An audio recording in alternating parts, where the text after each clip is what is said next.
అన్న నమస్కారం అన్న. నమస్తే అన్న. బాగున్నారన్న? చాలా రోజుల తర్వాత చూస్తున్నాం మిమ్మల్ని. అడుగుతున్నాను, మీరు తప్పుగా అనుకోవద్దు. పార్టీ ఓడిపోయిన తర్వాత ఎట్లా ఉంది మీ పరిస్థితులు అంటే ఏం చెప్తారన్న? అంటే ఇప్పుడు ప్రజాస్వామ్యంలో ఉపేందర్ భాయ్ గెలిపోవటంలో సమానంగా తీసుకోవాలి. ఈ దేశంలో ఈ దేశాన్ని పాలించిన ఇందిరాగాంధీ, ఐరన్ లేడీ, ఆమె కూడా ఓడిపోయింది.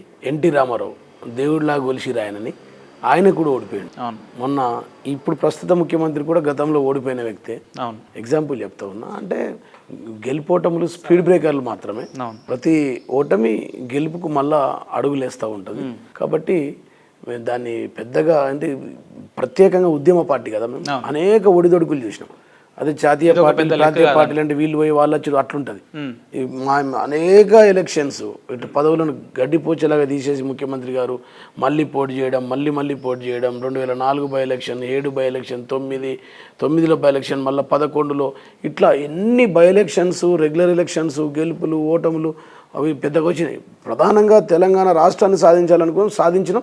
దాని తర్వాత మళ్ళీ 10 సంవత్సరాలు డైరెక్ట్గా పరిపాలించారు ముఖ్యమంత్రి కేసీఆర్ గారు. దాంట్లో మొదటిసారి తక్కువ వయసులో నాకు రావడం, నేను ఇప్పుడు జిల్లా అధ్యక్షుడిగా ఉండడం, 2 సార్లు ఎమ్మెల్యే. మా అమ్మ సర్పంచ్ కాదు, మా నాయన ఉప సర్పంచ్ కాదు. చాలా సంతోషంగా ఉన్నాం. ప్రజలు ఇచ్చిన తీర్పుని నేను గౌరవిస్తున్నా, శిరస వహించిస్తున్నా. ప్రతిపక్ష నేతగా ఖచ్చితంగా కొట్లాడతాం. పార్టీకి ద్రోహం చేసి వెళ్ళిన వాళ్ళు ఎంబడబడతాం. అదేవిధంగా మళ్ళీ బై ఎలక్షన్స్ వస్తాయి. ఎవరైతే పోతురో వాళ్ళు యాంటీ డిఫెక్షన్ పార్టీ ఫిరాయింపుల చట్టం కింద ఖచ్చితంగా మళ్ళా మా పార్టీ వస్తుందని చెప్పి. పార్టీ ఓడిపోయిన తర్వాత అనేక విమర్శల మీద మాట్లాడని జీవన్ రెడ్డి గారు గత 2-3 రోజుల నుంచి పార్టీ ఫిరాయించిన నేతల మీద ఈ తీవ్ర స్థాయిలో ధ్వజమెత్తడాన్ని ఎట్లా చూసుకోవచ్చు? ఒక్కటే కాదు, నేను అన్ని విషయాల మీద మాట్లాడుతున్నా, కూలంకషంగా వివరణాత్మకంగా మాట్లాడుతున్నా. నేనేమన్నానంటే, రేవంత్ రెడ్డి గారు ఏమన్నారంటే, మీకు వీడియో చూపించాలి. వారు ఏమన్నారు, 100 రోజులు నాకు సమయం ఇవ్వండి అని చెప్పిండు. మరి 100 రోజులు సమయం ఆయనకు అయిపోయింది, ఆయన పీరియడ్. మేం చెప్పింది కాదు, ఆయన్నే చెప్పిండు టైం. ఇక ఇన్ని రోజులు ఇవ్వండి మాకు, 100 రోజుల తర్వాత నేను ఈ డేట్కి ఇది చేస్తా, ఈ డేట్కి ఇది చేస్తా అన్నాడు. మేము ఒక్క నిమిషం సార్, మేమేమంటున్నామంటే వాళ్ళ మాటల్లో చూపిస్తాం. 100 రోజులు వదిలిన తర్వాత గ్రేస్ పీరియడ్.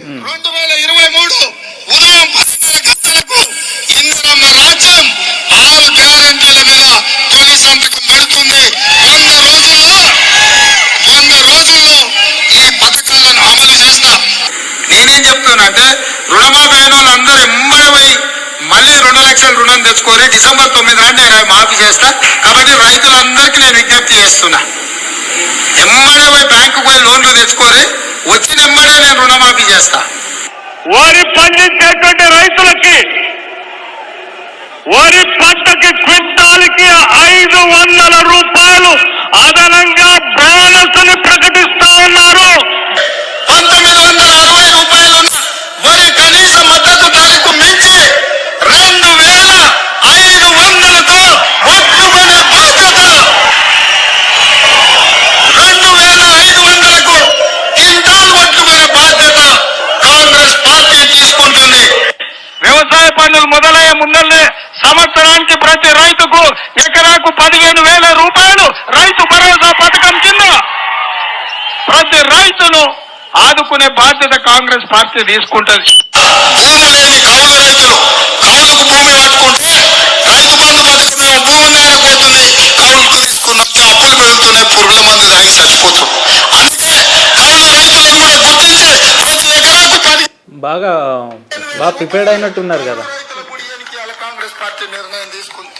భూమి లేని వాళ్ళంటూ ఊరికి పోతే, అయ్యా భూమి ఉందంటే భూమి ఉంది, వానికి నువ్వు పైసలు ఇవ్వబడుతుంది, నా పరిస్థితి ఏందని మేము కూడా ఆలోచన చేసినాం. సోనియమ్మతోని, రాహుల్ గాంధీతోటి కరెక్టే కదా అని భూమి లేని ఉపాధి హామీ కూలీలకు కూడా ఇవాళ ప్రతి సంవత్సరం 12,000 రూపాయలు ఉపాధి హామీ కూలీలకు ఇవ్వాలని ఇవాళ కాంగ్రెస్ పార్టీ నిర్ణయం తీసుకున్నది. ఈ హామీలన్నీ వారి మాటల్లో వారే భట్టి గారు, ఉత్తమ్ గారు, రేవంత్ రెడ్డి గారు ప్రభుత్వ వాళ్ళు చెప్పారు. ఒక ముఖ్యమంత్రి పిసిసి హోదాలో చెప్పాడు, ఆయనే ముఖ్యమంత్రి అయ్యారు. కాబట్టి 100 రోజులు మరి ఓడిన వెంటనే ప్రజలలోకి వచ్చి మాట్లాడడం, టీవీలలో మాట్లాడుతూ ఉంటే ఏ సమయం ఇస్తలేరు అని మీరే అంటారు. 3 రోజులలో అవుతుందా, 10 రోజుల్లో అవుతుందా? వారు చెప్పిన టైంలో డిసెంబర్ 9 ఆగినాం, జనవరి 9, ఫిబ్రవరి 9, మార్చి 9, ఏప్రిల్ 9, మే 9 రాబోతా ఉంది. అలా 6 మాసాలు, 5 నుంచి 6 మాసాలు కాబోతా ఉంది. కాబట్టి మేమేమంటున్నామంటే, వారు ఇచ్చారు, మేము చెప్పింది కాదు, వారు కితాబులు కూడా ఇచ్చారు, పెద్ద పెద్ద పుస్తకాలు ఇచ్చారు. పుస్తకాలు 420 అది 6 హామీలు అంటున్నారు ఉపేందర్ గారు. మీరు 6 గ్యారెంటీలు, 6 హామీలు 6 గ్యారెంటీలు కాదు, అది 13 గ్యారెంటీలు 6లోనే ఉన్నాయి. మొత్తం అట్లా చెప్పింది అన్ని రంగాల్లో 420 420. ఈ 420లో అన్ని రంగాలు, వ్యవసాయ రంగం, యువత, విద్యారంగం, అమరులు, సాగునీటి రంగం, ఎస్టీ, గృహ నిర్మాణం, హైదరాబాద్ అభివృద్ధి, పర్యాటక, పర్యావరణం, ఇతర హామీలు, ఇట్లా 3 లక్షల వరకు వడ్డీ లేని పంట రుణాలు, కాంగ్రెస్ ప్రభుత్వం ఏర్పడిన వెంటనే 2 లక్షల రైతు రుణమాఫీ, మొదటి ఏడాదిలోనే 2 లక్షల ప్రభుత్వ ఉద్యోగాల భర్తీ, 6 మాసం 6 నెలలు అయిపోయింది. ఈ విధంగా విశ్వవిద్యాలయాల్లో రీసెర్చ్ స్కాలర్స్కి 10,000. అమలు కాని హామీలు తెలంగాణలో ఉపేందర్కి తెలియదు కాదు. పెడతా అంటే ఆశ, ఇస్తా అంటే మూగులు కేసి ముఖం చూస్తారు, అంతే కదా.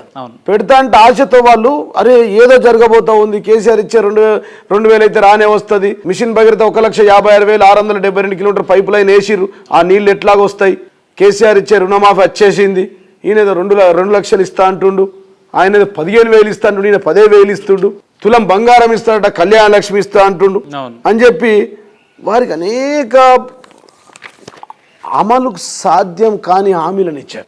ఇచ్చి వచ్చేసరికి వారు కూడా ఇవన్నీ వస్తూ ఉన్నాయి కదా, 10 ఏళ్ళు అనుభవిస్తున్నాం కదా, ఏదో కొత్తగా వస్తుందట, ముసలిళ్ళకు కూడా ఆశ ఎక్కువ అయిపోయింది. పాపం 4,000 ఇస్తా అంటుండని అటువైపు చూశారు. కళ్యాణ లక్ష్మితో బంగారం ఇస్తామంటే కాంగ్రెస్ వైపు చూశారు. రైతు కూలీలకు కూడా 12,000 ఇస్తా అంటే వారు చూశారు.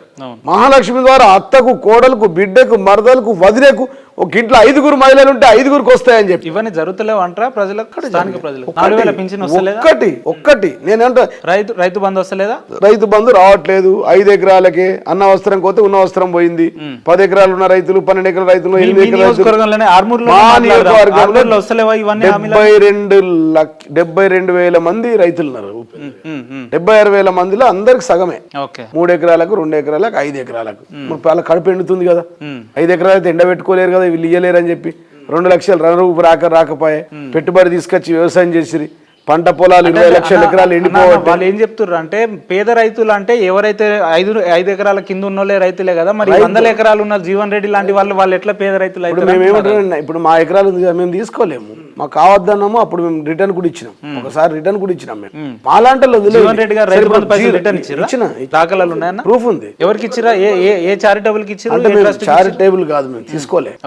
అది ఒకసారి అవసరం పడలేదు. వినండి, రెండోది ఏంటంటే ఈ రైతులు ముగల్కు ముఖమేసి పెట్టి చూసి, ఇప్పుడు రైతే, రైతులో పేద రైతు, ధనిక రైతు ఏముండడు, రైతులంతా ఇంచుమించుగా గదే అప్పుల నుంచి ఈ 10 ఏళ్లలో రైస్ మిల్లర్ దగ్గర నుంచి అప్పులు తెచ్చుకున్నాడు, గంజీలకించి అప్పులు తెచ్చుకున్నాడు, బంద్ చేసి.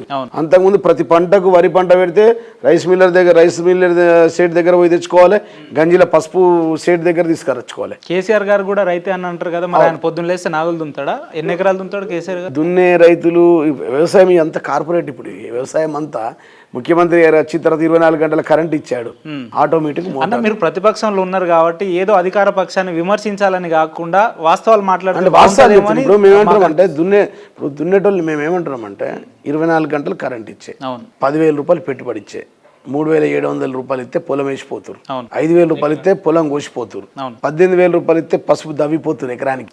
గవర్నమెంట్ పెట్టుబడి ఇస్తుంది, నీళ్ళు ఇస్తుంది, సాగునీరు ఇస్తుంది, 24 గంటల కరెంట్ ఇస్తుంది. రైతులు ఇంకా చాలా హ్యాపీగా ఉన్నారు. చాలా హ్యాపీగా ఉన్నా రైతు 10 ఏళ్లలో రైతు ఆత్మహత్యలు తగ్గిపోయినాయి. ఇప్పుడు కరువు వచ్చింది కదా, నీళ్లు తగ్గిపోయినాయి, బోర్లలో కిందికి సముద్రంలోకి నీళ్లు ఇడిసబెట్టారు. మేడిగడ్డ నుంచి నీళ్లు ఎత్తిపోయమని చెప్తే ఉన్న 5 TMC కిందికి కోసారు. ఏదో 2 పిల్లర్లు పాడైపోతే దాని గురించి పెద్ద చర్చ. 1440 కిలోమీటర్లు అది కానీ, హైయెస్ట్ లిఫ్ట్ ఇరిగేషన్స్ కానీ, 15 బ్యారేజీలు కానీ, డ్యాములు కానీ, ఇవన్నీ లెక్కలకు తీసుకురాలే. ఓన్లీ కేవలం ఏంటంటే 2 పిల్లర్లు పాడైనాయి, దాని మీద ఏం మాట్లాడడం, అవినీతి అని బదనాం చేయడం. ఒక మనిషికి వెన్నుముక్క ఎంత ఇంపార్టెంటో మేడిగడ్డ కూడా 2-3 పిల్లర్లు అంత ఇంపార్టెంట్. మీరు ఏమంటారు అంటే, మీరు అన్నది ఎట్లుందంటే ఉపేందర్ గారు, మా ఇల్లు ఉంది, ఇల్లు ఎలుకలు వచ్చినాయి, ఎలుకల బాధకు మనలాంటి ఇల్లు కాలబెట్టుకున్నాడట రేవంత్ రెడ్డి, నీలాంటోడు నాలాంటోడు. ఎలుకల బాధకి ఎలుకలు ఉంటే ఎలుకలకు మందు పెట్టి తీసి చంపేయాలి కానీ ఎలుకలు అని చెప్పి ఇల్లు కాలబెట్టుకుంటే ఇల్లంతా కాలిపోదా? గుడిసెలో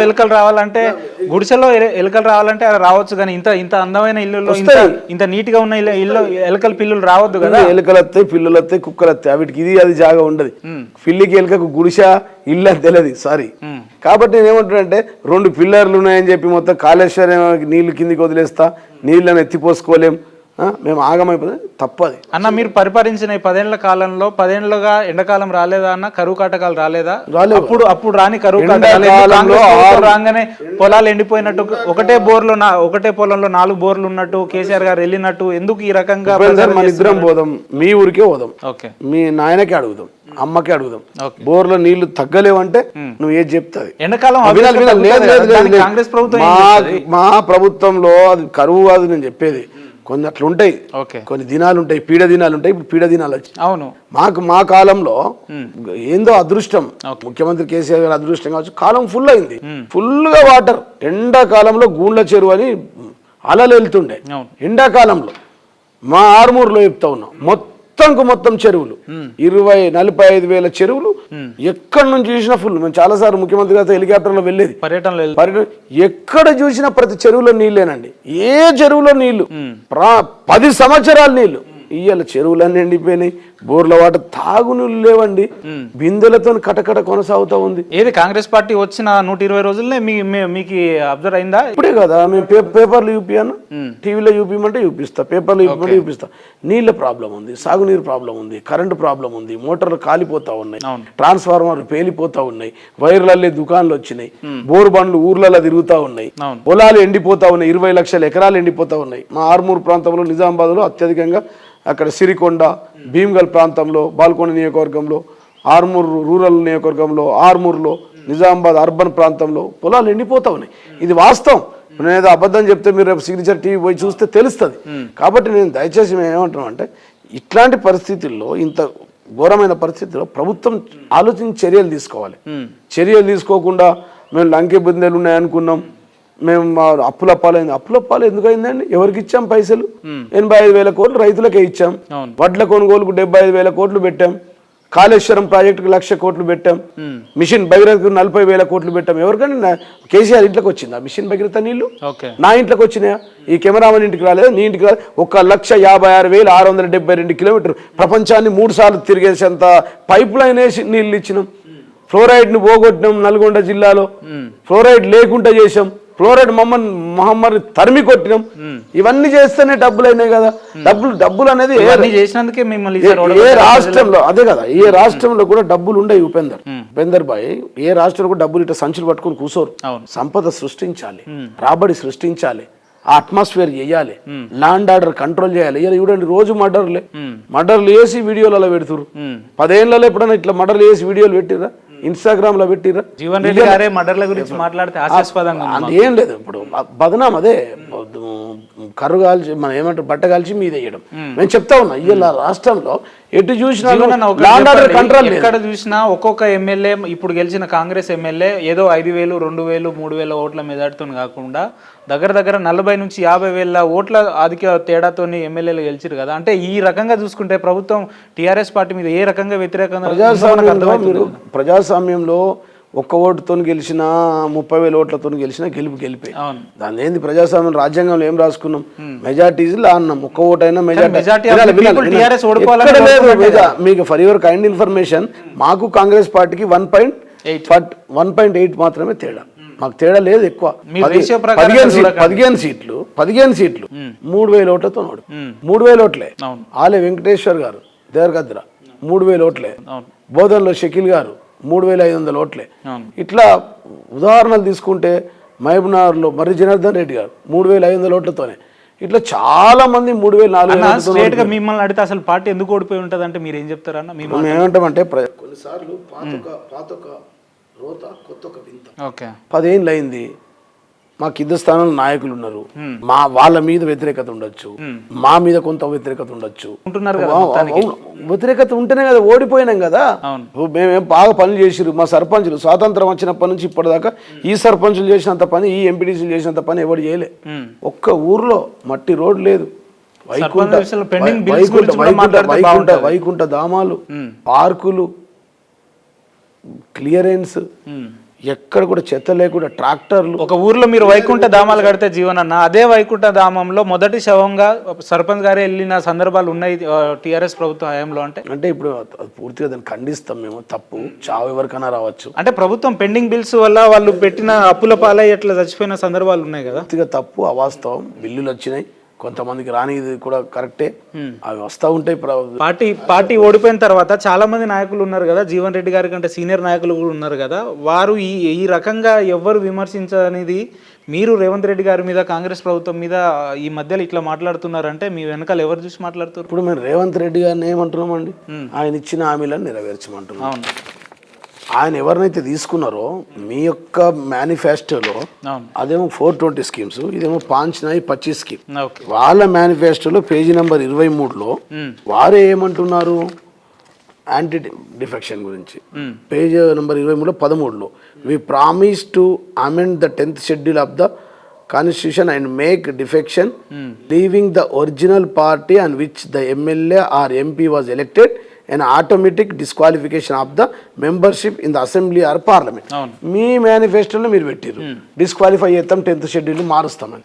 మరి అట్లాంటి సందర్భంలో పార్టీ నుంచి పోయి కన్నా అమ్మ పాలు తాగి రొమ్ము కోస్తే ఎట్లా అండి? తిన్నింటి వాసాలు లెక్క పెడితే ఎట్లా? తిన్నింట్లో ఉంచితే ఎట్లా? మా ఇంట్లో వచ్చి అన్నం తిని మా ఇంట్లో ఉంచితే ఎట్లా? ఎవరైనా ఒక రోజు అన్నం పెడితే అన్నదాత సుఖీభావ అంటారు. అట్లాంటిది నేను పార్టీ పెంచి పోషించి అనేక మీరు చేసిన పనులు, వారు చేసిన అవినీతిని మా ముఖ్యమంత్రి గారి మీద వేసి, వారు చేసిన భూ కబ్జాలు మా వాళ్ళ మీద వేసి, వారు చేసిన అవినీతి ప్రకంపనలు మా మీదకి వచ్చి మారడం అయితే సరైన పద్ధతి కాదంటారు, అంతేనా? 100% పద్ధతి కాదని అంటున్నాం. ఇదే పని గతంలో టీఆర్ఎస్ చేసినప్పుడు మీరు సూక్ష్మంగా కొద్దిగా విపులంగా ఆలోచించాలి ప్లీజ్. రాజ్యాంగబద్ధంగా 10th షెడ్యూల్ ప్రకారం ప్రజాస్వామ్యబద్ధంగా కాంగ్రెస్ అత్యధిక కాంగ్రెస్ ఎమ్మెల్యేలు వారొచ్చి మెర్జీ చేశారు కాంగ్రెస్ పార్టీని. టీడీపీ ఎమ్మెల్యేలు అత్యధికంగా వచ్చేసి వాళ్ళొచ్చి పార్టీని మెర్జీ చేశారు. ఇక్కడ మా ఇళ్ళ కండోలు వేయలేము, ఒక్కరిద్దరు కండోలు వేసారు, ముగ్గురు ఉన్నారు. 2/3 మెజార్టీతో చేసింది కాదు. కాబట్టి మేము అంటున్నాం విచ్ ఇస్ ఇల్లీగల్. మేమేమో రాజ్యాంగబద్ధంగా వెళ్ళాం, అది కూడా తప్పని ప్రజలు భావించి కావచ్చు. మేము కాదన్నట్లు నువ్వు ఇలా మేనిఫెస్టోలో పెట్టినావు కదా, ఈ మేనిఫెస్టోలో కెమెరామెన్, ఈ మేనిఫెస్టోలో మీరు పెట్టారు కదా 23వ పేజీ 13వ అంశం రాజ్యాంగాన్ని మార్చడం. అట్లాంటిది మీరు మార్చుకోవడం సిగ్గుచేటు కదా. ద్వంద్వ నీతి ఎందుకు? రాహుల్ కాంగ్రెస్ వేరు, రేవంత్ కాంగ్రెస్ వేరా? రాహుల్ కాంగ్రెస్ మేనిఫెస్టో తీసుకొని ఢిల్లీ నుంచి వచ్చారు. రేవంత్ గారు అదే దాని మీద తెల్ల వెంకట్రావు గారు, కడియం శ్రీగారు గారు, కడియం కావ్య, రంజిత్ రెడ్డి గారు, దానన్న ఇందరూ అదే స్టేజ్ మీద ఉన్నారు. దాని గురించి మేము వ్యతిరేకిస్తున్నాం, మాట్లాడుతున్నాం. ఇప్పుడు ఎందుకు వెళ్ళారు? 100 కోట్లు 1000 కోట్ల కుంభకోణాలు, అవినీతి, భూములు, భూ కబ్జాలు, భూ అక్రమాలు, ఆ ఇల్లీగల్ లోన్స్ తీసుకున్నారని చెప్పి పోయిరు కాబట్టి అక్కడ పోతే మాఫ్ అవుతుంది అంటే ఎట్లా? ఇప్పుడు మా ఇంట్లో మోసం చేసినోడు, కన్న తల్లి అమ్మ పాలు తాగి తల్లి రొమ్ము కోసినోడు అక్కడ కూడా రేవంత్ రెడ్డి గారు కూడా కోస్తారు కదా. మేము నమ్మకండి అంటున్నా. మా గొంతు తడిబట్టతో మా గొంతు కోసాడు, మిమ్మల్ని కూడా కోస్తాడు. రేపు పొద్దున మళ్ళీ ఈడీ సిబిఐలు వస్తే మళ్ళీ ఢిల్లీకి వెళ్తారు, బీజేపీకి వెళ్తారు. ఇప్పుడు ఇవాళ మీరు బెదిరించి మీరు పుప్పాలగూడలో సర్వే నెంబర్ 3 మారిన క్యాండిడేట్లు అంతా కూడా 100 కోట్ల అవినీతి పరులే అంటారు మీరు? ఏదో ఒకటి మరి, ఏదో ఒక తతంగం లేకపోతే ఎందుకు పోతారండి? అదే ఆ తతంగంలో ఏదైనా 2-3 ఉదాహరణలు చెప్పు. తతంగాలు ఇప్పుడు నేను చెప్పేది ఏంటంటే, ఇప్పుడు రంజిత్ రెడ్డి గారు ఉన్నారు, పట్నం మహేందర్ రెడ్డి గారు ఉన్నారు. వీళ్ళు ఇద్దరు కలిసి పార్ట్నర్లే, ఇద్దరు ఒక్క ఊరోళ్ళే, బ్యాచ్మేటే, క్లాస్మేట్స్. ఇలా రంజిత్ రెడ్డి ఏదైతే ఉన్నాడో ఇప్పుడు ఆయన ఇల్లీగల్ కన్స్ట్రక్షన్స్ నడుస్తూ ఉన్నాయి. పుప్పలగూడ రాజేంద్ర నగర్ సర్వే నెంబర్ 341, ఇంకా 200 నంబర్లు చెప్తాను మీకు కొద్దిగా, ఎందుకంటే కరెక్ట్గా చెప్పాలి కదా, తప్పు చెప్పకూడదు, ట్రోల్ అవుతుంది. అయితే ఏమవుతుంది అంటే దాంట్లో గవర్నమెంట్ ల్యాండ్ ఉంది, అవాకీ ప్రాపర్టీ ఉంది, అసైన్మెంట్ ఉంది, అన్ని ప్రాబ్లమ్స్ ఉన్నాయి. అది దాంట్లో ఏం చేసి మసిబుద్ధి చేశారో తెలియదు. 29 ఎకరాలు 7 గుంటలు, 277 సర్వే నెంబర్ 282, 340, 340, 341, 342 సర్వే నంబర్లలో వాళ్ళు ఇల్లీగల్ కన్స్ట్రక్షన్ 1,40,00,000 స్క్వేర్ ఫీట్ కడుతున్నారు. ఇల్లీగల్ కన్స్ట్రక్షన్ ఏ ప్రభుత్వ హయాంలో నుంచి మొదలు? ఇప్పుడు మేమేమంటాం చీకటి ఒప్పందం. ఇప్పుడు రాష్ట్రంలో జరుగుతున్న అన్ని మా కనుసనగా జరగాలని లేదు కదా. చీకటి ఒప్పందం ఏంటంటే, ఈ జితేందర్ రెడ్డి ఆయన వియ్యంకుడు సుదర్శన్ రెడ్డి, ఆయన వెస్టర్న్ కన్స్ట్రక్షన్స్, ఆ వెస్టర్న్ కన్స్ట్రక్షన్స్ వియ్యంకుడిని ఈ రంజిత్ రెడ్డిని కన్స్ట్రక్షన్ ఆయన కల్పించారు. ఎందుకంటే నోటీసులు ఇచ్చారు ఆయన, ఆర్డీఓ ఎంఆర్ఓ. ఆ కన్స్ట్రక్షన్ ఇల్లీగల్ ఉంది, పాపం 850 మందికి అమ్మిన వాళ్ళందరూ వాపస్ పైసలు తీసుకుంటారు. ముందట కూడా కొనుగోలు చేయొద్దని చెప్పి నేను వాళ్ళకి విజ్ఞప్తి చేస్తాను. అది ఎప్పుడు అయిపోతుందో తెలియదు, ప్రాజెక్ట్ అది ఏమైతుందో తెలియదు. అంటే భయపెడుతున్నారా? నేను ఎందుకు భయపెడతా చెప్తా ఉన్నా. ఆర్డీఓ నోటీసులు ఇచ్చారు, అక్కడ పర్మిషన్ తీసుకొని నడి మధ్యలో గవర్నమెంట్ ల్యాండ్ ఉంది, దాన్ని వదలకుండా దాంట్లో కన్స్ట్రక్షన్ ఆల్రెడీ పిల్లలు చేసి ఇల్లీగల్. ఈ యొక్క చీకటి ఒప్పందం ఏంటంటే, దీంట్లో మీరు ప్రభుత్వం మమ్మల్ని ఏమనొద్దు, మేము మా వియ్యంకుని మీ పార్టీలో జాయిన్ చేస్తా అని జితేందర్ రెడ్డి ఎక్స్ ఎంపీని జాయిన్ చేసి తర్వాత present MP Ranjith Reddy join అయ్యిండు. దాని గురించి రెండో అంశం, అక్కడ చేగుంట దగ్గర కెనరా బ్యాంకులో గతంలో లోన్ తీసుకున్నాడు. ఆ లోన్లో కూడా ఆయన ఏది అసైన్మెంట్ ల్యాండ్ మీద లోన్ తీసుకున్నాం. అసైన్మెంట్ ల్యాండ్ అది కూడా ఈసీ తీసుకున్నాం. నిన్న చూపించాం కదా మీకు పేపర్లో. అది ఇప్పించింది మీ ప్రభుత్వమే కదా. అది ఇప్పుడు నేను కెనరా బ్యాంక్ మాది కాదు, కేంద్ర ప్రభుత్వం కదా. అందుకోసం మేము ఏమంటున్నామంటే ఇట్లాంటి వాళ్ళని ఇప్పుడు అడ్డుపోయి అడ్డు చేస్తాం, ఇటుపోయి ఇటు చేస్తామంటే ఇవి కప్పిపుచ్చుకుంటే మేము వదలం కదా. రేపు మళ్ళీ మా ప్రభుత్వం వస్తుంది కదా, ఇవన్నీ తీస్తాం మేము. 100% వస్తుంది కదా, రేపు కాకపోతే ఎల్లుండి వస్తుంది కదా. చాలా మంది అంటారు 2001లో గౌరవ ముఖ్యమంత్రి కేసీఆర్ గారు ఒక్కడు ఏ యాత్ర అయినా ఒక్క అడుగుతోనే ప్రారంభమైంది. ఉపేందర్ గారు ఒకటే అడుగు, ఏ యాత్ర కానీ సింగిల్ స్టెప్ తో స్టార్ట్ అయింది. ఆ రోజు ముఖ్యమంత్రి ఒక్కరే ఉన్నప్పుడు మీలాంటి వాళ్ళు అడిగితే ఉంటే తెలంగాణ వచ్చిన గల్లీ నుంచి ఢిల్లీ దాకా ఉద్యమం చేసి 2001 నుంచి 2014 దాకా ఉద్యమం చేసి సకల జనులను చేసి వంట వార్పులు చేసి ధర్నాలు రస్తారోకోలు చేసి సకల జనులను కదిలించి 36 జాతీయ పార్టీలు ఒప్పించి సోనియా గాంధీ మెడలు వంచి తెలంగాణ ఎట్లా తెస్తుండే. ఇవాళ ముఖ్యమంత్రి గారు ఒక్కడే అనుకుంటే మేమేమంటున్నాం అంటే అయిపోయిందంటే అయిపోయింది. ఈ మాకు పడుడు లేసుడు కామనే. గోడకి ఎంత స్పీడ్తో బంతి పోతే అంత స్పీడ్తో వాపస్ వస్తుంది. ఎంత స్పీడ్లో మేము ఓడిపోయినామో అంత స్పీడ్లో వాపస్ వస్తాం. 3 నెలల్లో ఇంత వ్యతిరేకత వస్తూ ఉంది. ఇట్లాంటి అవినీతి వాళ్ళు మాకు పోతేనే బెస్ట్. ఆయనకేం తక్కువ చేసినామండి. ఒక కోళ్ళకు సూదులు ఇచ్చేటోడు, మనుషుల డాక్టర్ కాదండి ఆయన, కోళ్ళ డాక్టర్. కోళ్ళకు సూదులు ఇచ్చోని తీసుకొచ్చి కోళ్ళ దానా అమ్ముకుని కోళ్ళ మందులో నమ్ముకుని ఒక కంపెనీలో 5,000కి జీతగాడండి. 10 ఏళ్లలో 1,000 కోట్లకి ఎట్లా పడిగెత్తాడండి. ఒకసారి ఈ మాట మళ్ళీ చెప్తారా. 5,000 జీతగాడు ఆయన. 5,000కు ఒక కోళ్ళ ఫారంలో పనిచేసి దాని తర్వాత పౌల్ట్రీలు ఉంటాయి కదండి, ఆ పౌల్ట్రీలో వెంబడి తిరుక్కుంటా ఇంజక్షన్లు ఇచ్చేది ఈయన వీళ్ళ ఫ్రెండ్ తిరుపతి రెడ్డి. ఈ ఇద్దరు మెల్లగా కోళ్ళ దానా సప్లై చేసి కోళ్ళ దానాన్ని పౌల్ట్రీ యజమాని దానా ఇవ్వాల ఉద్దర అది లాస్ కాగానే కోళ్ళ ఫారం ఆ రైతును గుంజుకోవాలి భూమి. అట్లా గుంజుకొని 3,000 ఎకరాలు ఇప్పుడు దగ్గర కబ్జాలు, కొన్ని ఇల్లీగల్, కొన్ని కన్వర్షన్లు, కొన్ని రకరకాలుగా. మీరు చెప్తున్నట్టు రంజిత్ రెడ్డి గారు కబ్జాలే చేసి ఉంటే ఇవన్నీ కూడా మీ ప్రభుత్వం ఉన్నప్పుడు మీరు మాట్లాడితే బాగుండు. ఇప్పుడు మేమేమంటున్నాం అంటే మా ప్రభుత్వంలో ఉన్నప్పుడు అయినాయా, ఇప్పుడు అయినాయా, 4 నెలలు అయినాయా తెలియదు, ఈ 5 నెలలు అయినాయా. మేమేమంటాం వినాలన్న జీవన్ దయచేసి ఇప్పుడు ఆయన పాలు పోసి పెంచి మీరే కదా పోషించింది. ఇప్పుడు పక్క పార్టీకి పంపించేసి ఆయన అలా చేస్తున్నాడు. వచ్చిర్రు ఇంటర్వ్యూకి వచ్చిర్రు, ఇంటర్వ్యూ చేస్తా అన్నారు. నాకు ఎవరో తెలియదు. మన కెమెరామెన్ ఫోన్ చేసిన అన్న ఉపేందర్ అన్న అతడు. నేను కూడా ఫస్ట్ టైమే కలిసిన. ఎగ్జాంపుల్ అనుకోండి, మనం కలిసినాం కానీ మీరు ముగ్గురు వచ్చిర్రు, నేను ఒక్కనే ఉన్నా. వచ్చిర్రు నన్ను టక మీరు ముగ్గురు కలిసి నన్ను కొట్టి నెత్తి వాళ్ళ కొట్టి సంపనికి ప్రయత్నం చేసిరు అనుకో, నేను ఏం చేయాలి. జీవన్ రెడ్డి గారిని కొట్టి ఎగ్జాంపుల్ లేదా వినండి. నమ్మితే సొమ్ము అనుకున్నాం, నమ్ముతే అమ్మేస్తానని అనుకోలేం కదా. మోసం చేస్తారని చెప్పి ఎవరు అనుకుంటామండి. వెన్నుపోటు పొడుస్తాడని మనం ఎవరు అనుకుంటామని. అమ్మ పాలు కాదు అమ్మ రొమ్ముగా వస్తాడని ఎవరు అనుకుంటాడని. ఇన్ని రకాల లబ్ధిలు పొంది ఒక జాగాలను అయితే హనుమంతుడు టెంపుల్నే లేపేశారండి. కాబట్టి మేము ఒక రంజిత్ రెడ్డి డిప్యూటీ సీఎం కడియం శ్రీహరి గారు ఆరికి ఏం తక్కువ చేశామండి. మేము ఏం తక్కువ చేశాం.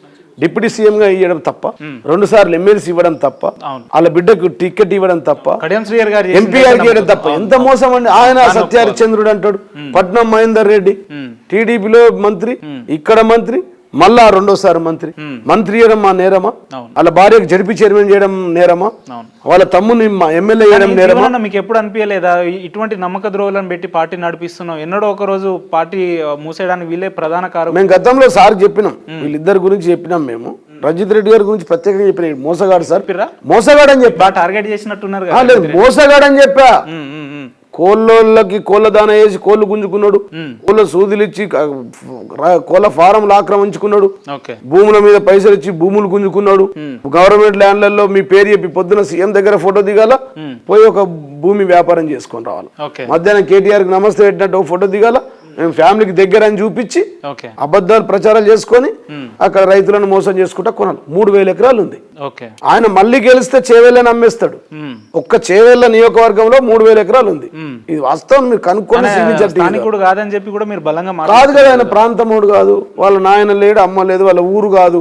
ఆయన కరీంనగర్ పుట్టింది, ఎక్కడో మారుమూల ప్రాంతం. ఆ నుంచి వరంగల్కు బతకొచ్చిండు, కరీంనగర్లో కొంతమందిని మోసం చేసిండు, వరంగల్లో మోసం చేసిండు, హైదరాబాద్ వచ్చి కోళ్ళ పౌల్ట్రీ రైతులందరినీ మోసం చేసిండు, అందరికి తెలుసు. గుడ్ల స్కాము, తర్వాత గుడ్ల స్కామ్ కూడా ఉంది, తర్వాత మక్కల స్కాము అప్పుడు చూసినాం కదా. అప్పుడు పక్కల స్కామ్ అన్నప్పుడు కూడా మేము విమర్శించినాం తీవ్రంగా, గీదేందుకు దందాబాయి నువ్వు పార్టీలు ఉండే అని చెప్పి. కాకపోతే ఇప్పుడు అప్పుడు ఉన్నప్పుడు మాకు అది ఏం జరిగిందో తర్వాత మన ప్రతిపక్షం చెప్పండి అన్న, ఇదే రంజిత్ రెడ్డి గారు ఈ పార్టీలో ఉండి ఉంటే మళ్ళీ ఆయనకు ఎంపీ టికెట్ పార్టీ ఇవ్వకపోతుండేనా? ఇచ్చినాం కదా ఆల్రెడీ ఎంపీ టికెట్ అదే కదా ఎంపీ టికెట్ ఇచ్చిన మీరు అవినీతి పరుని ప్రోత్సహిస్తున్నట్టే కదా. ఎంపీ టికెట్ ఇచ్చిన తర్వాత పోయిండు కాబట్టి ఇవన్నీ వచ్చినాయి చూసినాం మేము. అసలు ఏంది కథ అని, ఇంత మోసగాడా, ఫాదర్ ఆఫ్ ద చీటరా. అవును, మీరు ఇందాక చీటర్స్ కి చీటరా ఆయన, father of the cheater Ranjith Reddy. అరే ఈయన ఏంది అసలు అని చెప్పి మొత్తం గోతు తీస్తే ఆయన వెనుక ఉన్న ఆక్రమణలన్నీ బయటపడ్డాయి. అప్పటి వరకు మాకు మంచిగా కనబడ్డాడు కదా, ఫేర్ అండ్ లవ్లీ పెట్టుకొని తెల్లగుండి పొద్దున పెద్ద ఆయన దగ్గర రావడం దండం పెట్టుకోవడం చూస్తే చాలా మంచోడు అనుకున్నాం. నువ్వు మంచోడు అనుకుంటున్నావు, నా తప్పేముందండి, నా తప్ప నువ్వు వెన్నుపోటు కొడితే నాకు తెలుస్తుందా, నా ఇంటికి వచ్చి ఇప్పుడు ఛాయ్లో నాకు విషయం ఇస్తే తెలుస్తుందా అండి. అట్లాంటిది మా ముఖ్యమంత్రి గారు కూతురు అరెస్ట్ అయ్యి ఢిల్లీ పోతున్న సందర్భంలో వారు వచ్చి మోసం చేయడం, ఆమె అక్కడ ప్రజలు అబ్జర్వ్ చేస్తలేరంటారా? 100% అబ్జర్వ్ చేస్తారు. 3వ ప్లేస్ వస్తుంది కదా ఇప్పుడు, చీ కొడుతూ ఉన్నారు. రంజిత్ రెడ్డి గారు ఏ స్థానంలో వస్తున్నారు? 3వ స్థానం రాసి పెట్టుకో, మళ్ళీ సిగ్నేచర్ స్టూడియో వచ్చి కూర్చుంటాం. అంటే జీవన్ రెడ్డి గారు ఎవరిని గెలిపించడానికి ఈ మాటలు మాట్లాడుతున్నారు? కాసాని జ్ఞానేశ్వర్ గెలుస్తాడు, ఒక బీసీ పేదోడు, ముదిరాజులకు ఇచ్చినాం, యాదవులకు ఇచ్చినాం, మున్నూరు కాపులకు ఇచ్చినాం. ఇప్పుడు 5 ఏదైతే మీరు బీఆర్ఎస్ బీజేపీ నిన్న ముఖ్యమంత్రి గారు మాట్లాడారు కదా, ఆయన మాట్లాడుతుంటే అర్థమైతే కొడంగల్లో ఏం మాట్లాడుతున్నారు ముఖ్యమంత్రి గారు? ఏమంటారు, మమ్మల్ని దించడానికి ప్రయత్నం చేస్తుర్రు, నన్ను పరేషాన్ చేస్తుర్రు, మొన్నటిదాకా తొక్కుతా, పెగులు మెడలేసుకుంటా, చింపేస్తా, ఒక్కొక్కరిని చూస్తా, అంతు చూస్తా అన్నాడు. ఇప్పుడు ఏమంటుండు, అయ్యో నన్ను వడెత్తుర్రు, నన్ను దించెత్తుర్రు, నన్ను ఓడగొడతారు అని అంటుండు. వినండి, మీరు వినండి, చూపిస్తాను, కావాలంటే చూపిస్తాను. కొడంగల్ స్పీచ్ కావాలంటే చూపిస్తాను. నేనేమంటున్నానంటే ఆ పరిస్థితి ఎందుకు వచ్చిందంటే ఓడిపోతా ఉన్నారు, ప్రజల్లో వ్యతిరేకత వచ్చింది. రైతులకు 2 లక్షల రుణమాఫీ చేయలే, రైతు ఏడ్చిన రాజ్యం బాగుపడదు, మహిళ ఏడ్చిన రాజ్యం ఉండదు, మిగిలదు. ఇద్దరు ఏడుస్తారు ఇక్కడ. మహిళలకు తులం బంగారం రాలే, మహాలక్ష్మి 2500 రాలే, అత్తకు రాలే, కోడకు రాలే, బిడ్డకు రాలే, యారాలకు రాలే, అవ్వకు రాలే, పింఛన్ 4000. అటు మహిళలు బాధపడతా ఉన్నారు. రైతులకు రైతు రుణమాఫీ రాలే, రైతు బంధు రాలే, రైతు కూలీలకు 12,000 రూపాయలు రాలే. ఇటు రైతులు అటు మహిళలు బాధపడుతూ ఉన్నారు. ప్రజా వ్యతిరేకత.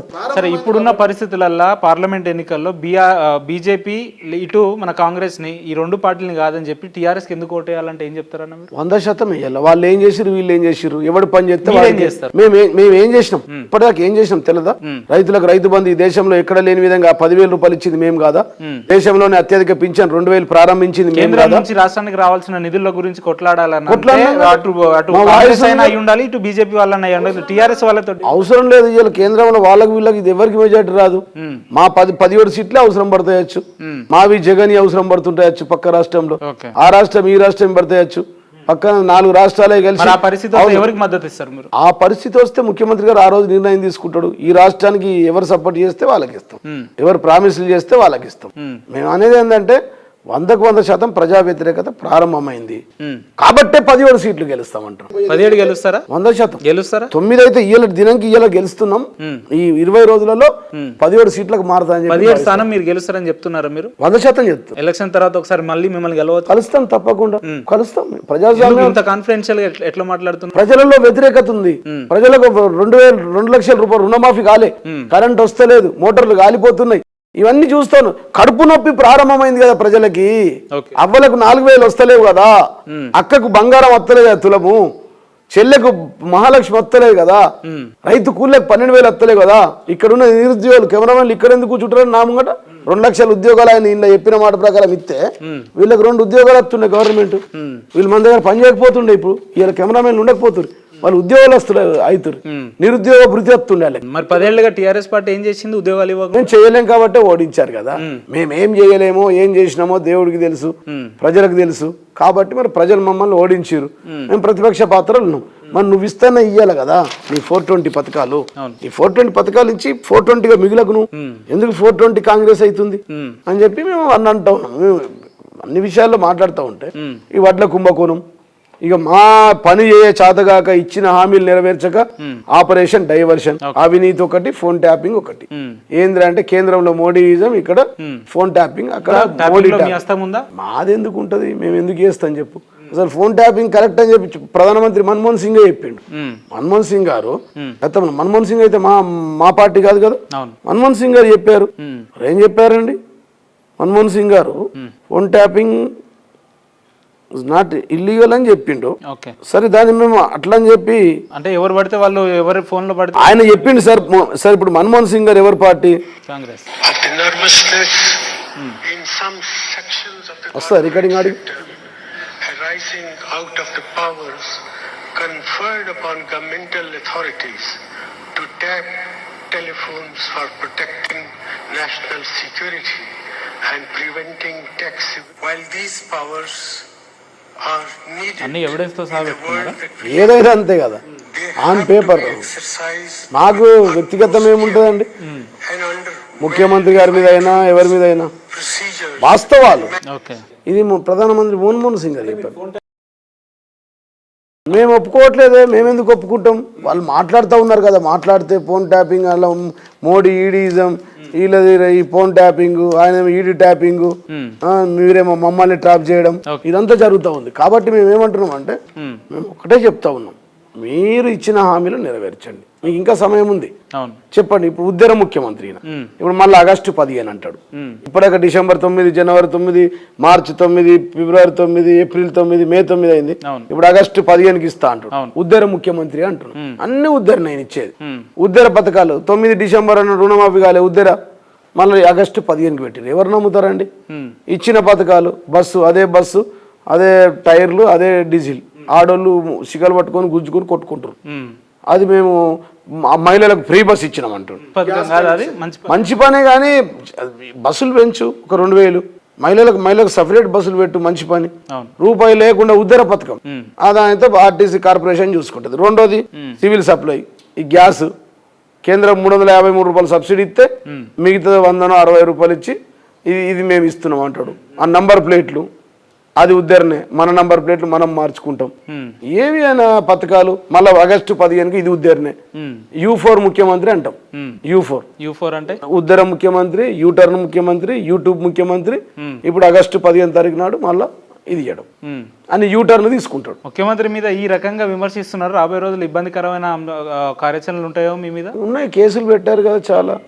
మాల్ విషయంలో సీజ్ చేస్తామని వచ్చారు, కరెంట్ కట్ చేశారు, నోటీసులు ఇచ్చారు, ఇల్లుకు నోటీసులు ఇచ్చారు, కూల కూడా జైలుకు పంపిస్తారేమో. సమయానికి కరెంట్ బిల్లు కట్టుంటే వాళ్ళు కరెంట్ ఎందుకు కట్ చేస్తారు? దాంట్లో డిస్ప్యూట్. ఆర్టీసీ భూములు 2012లో ఈ ప్రభుత్వంలో కాదు, అది కాంగ్రెస్ హయాంలో ఉన్న లీజ్. అది 2012లో ఉన్న లీజ్ ని 12, 13, 14 ఏదైతే రెంట్ ఉందో అప్పటి కన్స్ట్రక్షన్ కాలే, 18 తర్వాత కన్స్ట్రక్షన్. దాంట్లో డిస్ప్యూట్ ఉండే, కోర్టులో వేసినాం, కోర్టు ఆర్డర్ అయింది. We follow in the court order. Current connection లో కూడా 15 నిమిషాలు కనెక్షన్ ఇచ్చారు, దాంట్లో కూడా కోర్టు ఆర్డర్ ఉంది. మేము వేసాం, రిట్ పిటిషన్ వేసాం. మీ నియోజకవర్గంలో ఫుడ్ ప్రాసెసింగ్ యూనిట్ కింద రావాల్సిన భూములన్నింటినీ కూడా మీరు కబ్జా చేసి అందులో కాలువలను సైతం అని చెప్పి అంటారు కదా, ఏం సంబంధం? 1 ఎకరం కబ్జా అయితే రాసి ఇచ్చేస్తా నీకే, సిగ్నేచర్ టీవీకి రాసి. మీరు ఇందాక రంజిత్ రెడ్డి గారు తెలంగాణ రాష్ట్రం రాకముందు ఒక అంటే చిన్న స్థాయి నుంచి ఇప్పుడు 1000 కోట్లు ఎట్లా సంపాదించిందని అన్నారు. ఇదే జీవన్ రెడ్డి గారు కూడా 2014 కంటే ముందు కూడా ఒక సాధారణ నాయకులు 1000 కోట్లు ఎట్లా వచ్చినాయి? హైదరాబాద్ లో ఇంత పెద్ద 2001 నుంచి రియల్ ఎస్టేట్ చేసాం. 2001 నుంచి రియల్ ఎస్టేట్ చేసాం. 2001 నుంచి రియల్ ఎస్టేట్ లో ఉన్నాం, అందరికి తెలుసు. మేము కొన్నంత ప్రతిదానికి ఏది ఉన్నదో అదంతా. అన్ని అఫిడవిట్ లో పెట్టిన, కావాలంటే అఫిడవిట్ ప్రింట్అవుట్ ఇస్తా, తీసుకో, నీ దగ్గర ఉంటది. మా దగ్గర ఏమున్నదో అదంతా అఫిడవిట్ లో పెట్టిన. ఈ రోజు మీరు రాకేష్ రెడ్డి గారు అఫిడవిట్ లో సరైన సమాచారం ఇవ్వలేదని మీరు కేసు పెట్టారు కదా, ఇదే గతంలో అమెరికా నుంచి మీరు కూడా అఫిడవిట్ లో సరైన సమాచారం ఇవ్వలేదు, బ్యాంకు నుంచి లోన్ తీసుకొచ్చి ఇదే తలారి సత్యం అని చెప్పి మీ మీద ప్రచారం చేస్తే ఇప్పుడు ఆ వ్యక్తి ఏమైండు? ఇప్పుడు మేము ఏమంటున్నాం అంటే, ఇవన్నీ తప్పుడు ప్రచారాలు. అమెరికా లేదు, అఫిడవిట్ లేదు, బొంగు లేదు, బోషాడం లేదు, ఎఫ్ఐఆర్ కూడా లేదు నా మీద. అన్ని అబద్ధాలు, అన్ని అబద్ధాలే. వాళ్ళు కూడా యాక్సిడెంట్ లో చనిపోయిన ఇన్సూరెన్స్ కూడా క్లెయిమ్ చేసుకున్నారు ఉపేందర్. అంతకంటే నేను చెప్పదలుచుకోలేదు. యాక్సిడెంట్ అయింది వాస్తవం అని చెప్పి ఇన్సూరెన్స్ కూడా క్లెయిమ్ చేసుకున్నారు. నంబర్ 3 నెంబర్ 4 ఏమంటే మేము ఏది ఉన్నదో అఫిడవిట్లో పెట్టినాం మేము. రేపు పెడతాడు అయినా 3,000 ఎకరాలు ఈయన కంపెనీల మీద ఉన్నాయని చెప్తాడా ప్రజలకు? మేము ఇస్తాం లిస్టు చెప్తాడా? చెప్పమని చెప్పండి. అంటే మేము ఏమంటున్నాం అంటే ఏదైతే ఉన్నదో వాస్తవాలు ముందర తీసుకొచ్చినాం. వడ్ల కుంభకోణం తీసుకొచ్చినాం.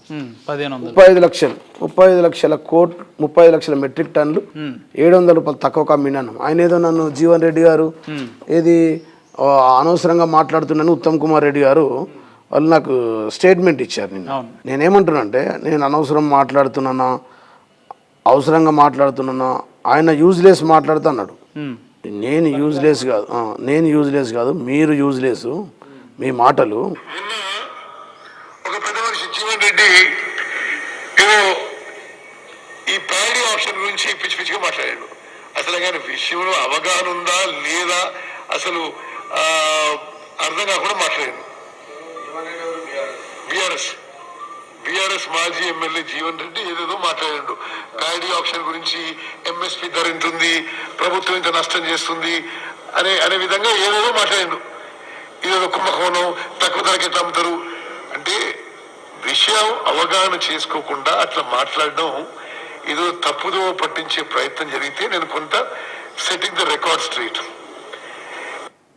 ఏం సెట్టింగ్ చేశాడండి? 35 లక్షల మెట్రిక్ టన్నులు గతంలో మేము ఈ ప్యాడీ ధరలు అక్కడ పేపర్లు ఉన్నాయి సార్, ఇంకా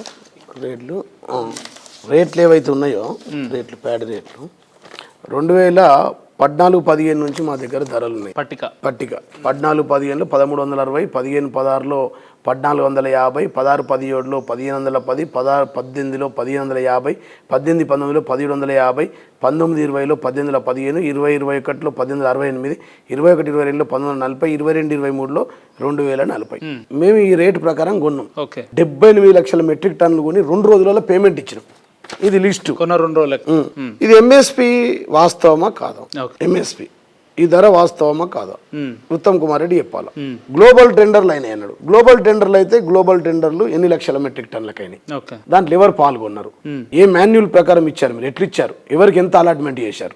దాంట్లో కాకినాడ వాళ్ళు ఎందరున్నారు, నార్త్ వాళ్ళు ఎందరున్నారు ఉన్నారు. 1921 గొన్నవి 2200 గొన్నవి సూదుల దబ్బునాలు, సంచులు, గోనె సంచులు, ట్రాన్స్పోర్టు, రైస్ మిల్లర్ ఇవన్నీ కలిపితే 450 రూపాయలు ఖర్చు అవుతాయి. 450 రూపాయలు ఖర్చు అవుతాయి. ఆ 450 రూపాయలు ఖర్చు అవుతూ ఉంటే దగ్గర 2600 రూపాయలు అవుతుంది. 2600 రూపాయలకు ఉన్నది నువ్వు 1900 రూపాయలకు అమ్మినావు అని అంటున్నావు. నాకు తెలివి లేదంటే అంటే ఎక్కువ ధరకు కొని తక్కువ ధరకు అమ్మడం ఉత్తమ్ కుమార్ రెడ్డికి తెలివి ఉన్నదా? అసలు ఎందుకు అమ్మాలి? ఓ కరువే రావచ్చు, 35 లక్షల మెట్రిక్ టన్నులు ఉంచితే మనకు సంపదన ఉంటుంది కదా, ఎమర్జెన్సీలో పేదోళ్ళకి వంచొచ్చు కదా. రేపు కరువే వస్తుంది. ఇట్లనే మీ దరిద్రమైన పాలనలో కరువు వచ్చింది అనుకో, మీకు మాకు బియ్యం అందరికి పంపిణీకి పనికొస్తాయి కదా. నంబర్ 1. సరే ఏదో ఆదాయాన్ని మీరు తీసుకోవడానికి అప్పుల పాలైపోయి 38,000 కోట్లు ఆల్రెడీ అప్పులు తెచ్చిరు, ఇప్పటికే అమ్ముకుంటే ఒకవేళ నువ్వు నిజాయితీ పరుడు అయితే ఏ ధర కమ్మినో చెప్పు. గ్లోబల్ టెండర్లో ఎవరెవరు పాల్గొన్నారో చెప్పు. ఎవరెవరికి ఎంత అలాట్మెంట్ అయిందో చెప్పు. ఇవన్నీ చెప్తలేరు వాళ్ళు, చెప్పట్లేదు కదా. ఆర్టీఐలో అప్లై చేస్తే కూడా ఇన్ఫర్మేషన్ ఇవ్వట్లేదు. 4 రోజులు అయింది అప్లై చేసి. అది కూడా ఆర్టీఐ అప్లై చేసినాం. ఏ కంపెనీకి ఎంత ఇచ్చారు గ్లోబల్లో, ఆ రేట్ ఎంత వచ్చింది. మరి ఈ 2-3 ఏళ్లలో మేము కొన్ని అంత రైస్ మిల్లర్ల దగ్గర పెట్టినప్పుడు దాని ఇంట్రెస్ట్ అవుతుంది కదా. 1000 కోట్లకు లేదా 70,000 కోట్ల మేము డబ్బులు పెట్టి వడ్లను కొన్నాం కదా రైతులకు ఇబ్బంది లేకుండా. ఆ రోజు ముఖ్యమంత్రి గారు ఏం చెప్పారు? తడిచిన ముక్కిపోయిన బియ్యం కూడా కొంటాం, వడ్లు కొంటామని చెప్పారు. మొలకలు వచ్చినా కొంటా అని చెప్పిండు మా ముఖ్యమంత్రి. ఇవాళ అంగడంతా పోయినగా పుంగడు పూసినట్టు దొంగలు పడ్డ 6 నెలలకు కుక్కలు మురిగినాయట. ఇవాళ ఆయన ఏమంటాడు?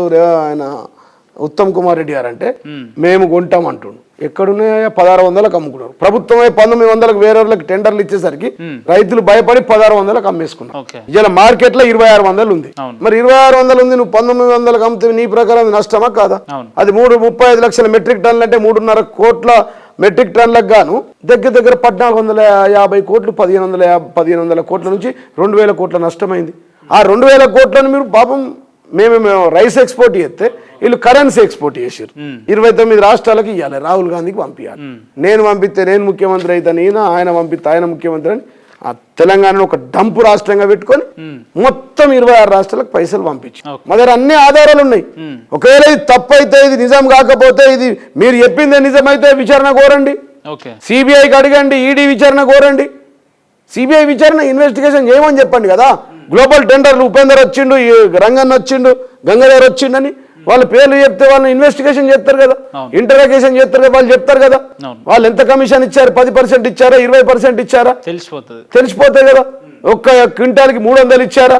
ఇప్పుడు నువ్వు 2600 1900కి ఇస్తే కనీసం 400 600 300 ఇస్తారు కదా కమిషన్.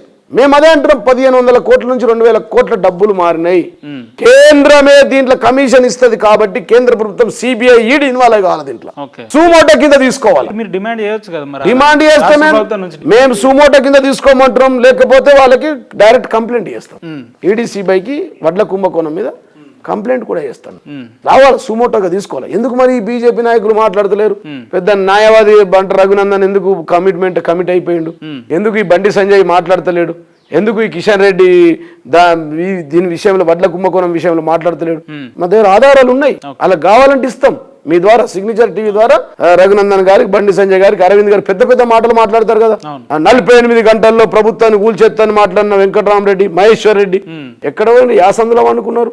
ఎందుకు వండుకున్నారు? రైతులకు అన్యాయం జరిగితే, రైతుల చెమట రక్తం మోసం జరుగుతూ ఉంటే ఎక్కడ వండుకున్నారు, ఎందుకు వండుకున్నారు అని అడుగుతా ఉన్నా వాళ్ళని. సిగ్నేచర్ టీవీ ద్వారా అడుగుతా ఉన్నా, మీరు అడగండి. ఎందుకు దీనిలో సైలెంట్ మోడ్కి వెళ్ళిరు? మీ వాటా ఎంత? ఉత్తమ్ కుమార్ రెడ్డి వాటా ఎంత? కోమటిరెడ్డి బ్రదర్స్ వాటా ఎంత? పొన్నం ప్రభాకర్ వాటా ఎంత? శ్రీధర్ బాబు గారి వాటా ఎంత? ముఖ్యమంత్రి గారి వాటా ఎంత? తర్వాత రాహుల్ గాంధీకి పంపింది ఎంత? మేము చెప్తాం డాటా. ఏ రాష్ట్రంలో ఎంత డెలివరీ ఇచ్చినా కూడా మీ దగ్గర ఎవరి వాటాలు వాళ్ళకి డాటా ఉందా చెప్తాం కదా. మొత్తం ఎందుకు ఒకటేసారి? ఇప్పుడు మేము డిమాండ్ చేస్తా ఉన్నాం, ఉత్తమ్ కుమార్ రెడ్డిని డిమాండ్ చేస్తా ఉన్నాం. వారు ఖచ్చితంగా దాని మీద విచారణ కోరమని. నిజాయితీ వర్గ సత్యహరిచంద్రుడు కదా, 2014లో ఎవరి కాళ్ళ 2 కోట్లు కాలిపోయిన ఉపేందర్ మీకు తెలియదా? నల్గొండ సూర్యాపేట దగ్గర 2 కోట్ల రూపాయలు ఇదే ఉత్తమ్ కుమార్ రెడ్డి కార్లు కాలిపోయింది, వాస్తవం కాదా? ఆ రోజు హౌసింగ్ మినిస్టర్ గా ఉన్నటువంటి హౌసింగ్ స్కామ్ చేసింది కాదా? ఇందిరమ్మ ఇళ్లలో స్కామ్ ఈయన ఆధ్వర్యంలో జరగలేదా? ఈయన కాంగ్రెస్ కు స్కాములు కొత్తనా? అసలు కాంగ్రెస్ అంటేనే కాంగ్రెస్ కదా, వాళ్ళది స్కాముల పాలన, మాది స్కీముల పాలన. అదే కదా చెప్తున్నాం, father of the corruption party Congress అంటున్నాం కదా. భూమిలో బొగ్గు కుంభకోణం, భూమి మీద కార్ల కుంభకోణం, ఆకాశంలో అగస్ట కుంభకోణం, అంతరిక్షంలో 2G స్కామ్, ఇక్కడ తెలంగాణలో వడ్ల కుంభకోణం. పంచభూతాలను దోసుకున్న పార్టీ కాంగ్రెస్ పార్టీ. దొంగే దొంగ అన్నట్టుగా, దయ్యాలు వేదాలు వల్లినట్టుగా వారు వచ్చి మమ్మల్ని, ఇదంతా కూడా మీకు పార్లమెంట్ ఎలక్షన్ లో కలిసి వస్తుంది అనుకుంటున్నారు? 100% కలిసి వస్తుంది. అందుకోసం మాట్లాడుతున్నారు 2 గంటల నుంచి మీతో.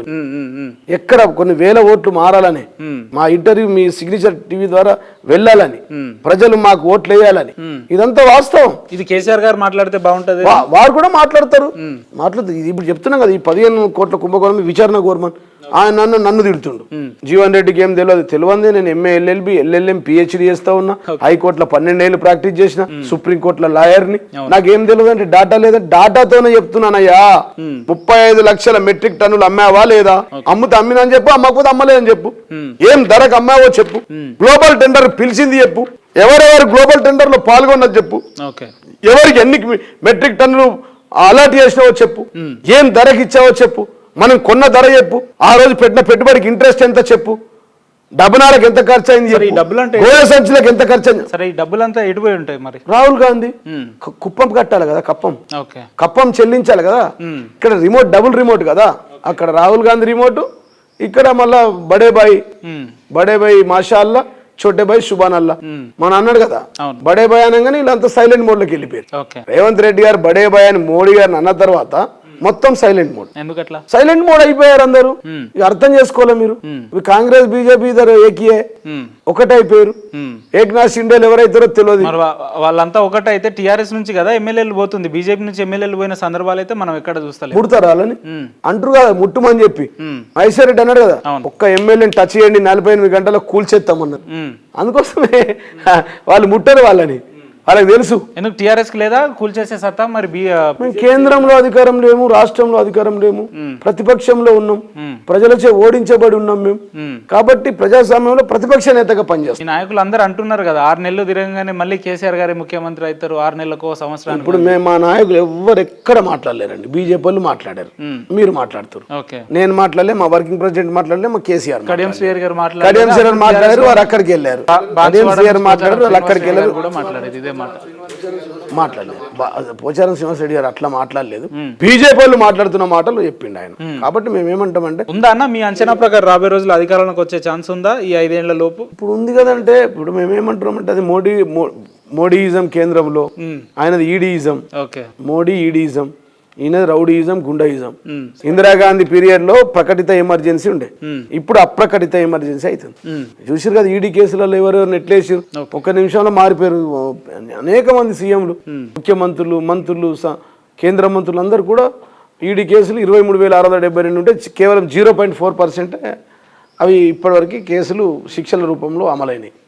కాబట్టి మేమేమంటామంటే, 2 జాతీయ పార్టీలు, మేము అధికారంలో లేము, మాకు కూల్చే శక్తి లేదు. మాకు వాళ్ళు కూల్చుకోవాలా, వాళ్ళు తెలుసుకోవాలా. వెళ్తారా రాబోయే రోజుల్లో జీవన్ రెడ్డి గారి పార్టీ మారే అవకాశాలు ఉన్నాయా? కాంగ్రెస్కి వెళ్ళే అవకాశాలు? ఎందుకు వెళ్తాము ఉపేందర్ గారు, అసలు వెళ్ళాం. ఒకసారి మళ్ళీ ఆలోచించి చెప్పండి అన్న, ఇది మీరు కొంచెం తొందరపడుతున్నారేమో. లేదు, మాకు ఆఫర్లు వచ్చాయి. నేను చెప్తా ఉన్నా కదా ఉపేందర్ గారు, వారు మంత్రి ఇచ్చినా ముఖ్యమంత్రి ఇచ్చినా పార్టీ మారను. కేసీఆర్ బతుకున్నంత కాలం కేసీఆర్ తోనే ఉంటా, మా పార్టీలో ఎవరు మారను, నేను మారను. ఎందుకు జీవన్ రెడ్డి గారు కేసీఆర్ పట్ల ఇంత ఆకర్షితులైందంటే? నేను ఒక మామూలు వ్యక్తి కుటుంబంలో పుట్టిన, సాధారణ మామూలు వ్యవసాయ కుటుంబంలో పుట్టిన వ్యక్తిని. మా నాయన సర్పంచ్ కాదు, మా అమ్మ ఉప సర్పంచ్ కాదు, మా రాజకీయ నేపథ్యం లేని కుటుంబం. స్వతహాగా నేనే వచ్చిన, ఇక్కడ ఉస్మానియాలో లా చేసిన, హైకోర్టులో ప్రాక్టీస్ చేసిన, దాని తర్వాత వారి ఆధ్వర్యంలో టీఆర్ఎస్ పార్టీలో చేరిన, తెలంగాణ ఉద్యమంలో 2001 నుంచి పనిచేసినాం. ఒకటే పార్టీలో పనిచేసినాం, 23 ఏళ్ళు అవుతుంది. 23 ఏళ్ళు అంటే చాలా పెద్ద టైం. ఇక్కడే ఉన్నాం, ఇక్కడే పుట్టినాం, ఇక్కడే చేస్తాం. వాళ్ళు ఏం ఆఫర్లు ఇచ్చినా, నన్ను బెదిరించినా, నన్ను జైల్లో పెట్టినా నేను ముఖ్యమంత్రి గారితోనే ఉంటా. నాకు మంత్రి ఇస్తానా, ముఖ్యమంత్రి ఇస్తానా, నేను మాత్రం ముఖ్యమంత్రి పెట్టిపోను. ఆయన బతుకున్నంత కాలం, కేసీఆర్ బతుకున్నంత కాలం ఆయనతోనే ఉంటా. చచ్చిపోతే అంత లోపల టీఆర్ఎస్ కండువా కప్పుకొని చచ్చిపోతాం. దానం గారు, కడియం గారు కూడా ఇట్లా అన్నారు, తెల్లారి చూస్తే లేదు, అట్లా అనలేదు. వాళ్ళు మధ్యలో వచ్చిన వాళ్ళు మధ్యలో పోతారు. నుంచి ఉన్నోళ్ళ ఉపేందర్ గారు, మీరు భూమికి ఆకాశానికి ఒకటే అంటే ఎట్లా? వాళ్ళకు నాతో జత కడితే ఎట్లా? వాళ్ళు తేడాలు ఉంటాయా మీకు? వాళ్ళకు 100% ద్రోహం చేసిపోయిన వాళ్ళు కదా వాళ్ళు. మేము పార్టీని పట్టుకున్నాం కదా, కష్టకాలంలో మాట్లాడుతూ ఉన్నాం కదా, కష్టకాలంలో ఉన్నాం కదా, కష్టకాలంలో ఎదిరిస్తున్నాం కదా, కష్టకాలంలో ఎదుర్కొంటున్నాం కదా. ఇట్లా ఎన్ని ఇబ్బందులు వచ్చినా తట్టుకోవడానికి సిద్ధంగా ఉన్నారా జీవన్ రెడ్డి గారు? అంతే కదా. పంపితే జైలుకి పంపుతారచ్చు, అప్పుడు నీకు ఫోన్ చేస్తా జైలు నుంచి. జైల్లో తీసుకెళ్తారా? ఫోన్ ఉంటుంది కదా అక్కడ, జైలు నుంచి ఉంటుంది పర్మిషన్. మరి ఇప్పుడు ఏం చేస్తాం మరి అన్న? కాంగ్రెస్ పార్టీ ఏర్పడిన తర్వాత ఇక టీఆర్ఎస్ పార్టీ అయిపోయింది, దీని పని అయిపోయింది అని చెప్పుకునే కొంతమంది నాయకులకు కావచ్చు, కార్యకర్తలకు, వారు మీరు ఏం చెప్తారు? ఇప్పుడు మొన్నటి వరకు కాంగ్రెస్ పార్టీలో ఎవరు ఉండే? మా నియోజకవర్గం ఉంది ఆర్మూర్, 81 సర్పంచులు మేమే, 63 ఎంపీటీసీలు మేమే, 3 ఎంపీపీలు మేమే, జెడ్పీటీసీలు మేమే, జెడ్పీ చైర్మన్ మేమే, 13 పిఎస్సిఎస్ చైర్మన్లు మేమే, వేలాది మంది వార్డు మెంబర్లు మేమే, మొత్తం 60,000 మంది సైన్యం మెంబర్స్ ఉన్నారు మా కుటుంబానికి. 60,000 కుటుంబాలు మాయే. నేను ఓడిపోయినా.